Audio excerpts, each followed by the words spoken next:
উম্মতে আল্লাহ রসুল যখন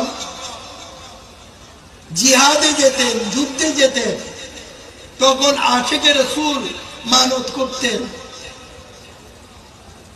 আশিকে রসুল মানত করতেন আল্লাহ রসুল যদি সহিহ সালামতে আল্লাহ রহমতে যুদ্ধ থেকে ফিরত আসে,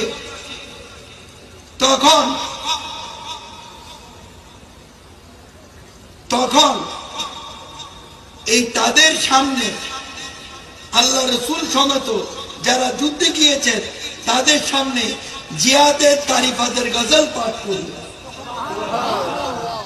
যে এই যুদ্ধ থেকে আল্লাহ রসুল কামিয়াব হয়ে এসেছেন। তখন আশিকে রসুলরা বলেছেন, ইয়া রাসূলুল্লাহ, আমরা তো মানত করেছিলাম যারা আপনার সাথে যুদ্ধ করেছে তাদেরকে উৎসাহিত করার জন্য, উদ্বুদ্ধ করার জন্য জিহাদের তারিফাতের গজল আমরা পাঠ করব। আল্লাহ রসুল বলতেন, তোমাদের মানত তোমরা আদায় করো। তখন দব বাজিয়ে, নাকারা বাজিয়ে, রবাব বাজিয়ে জিহাদের তারিফাতের গজল পাঠ করা হতো। আবার হাম নাতে সুলো পাঠ করা হতো।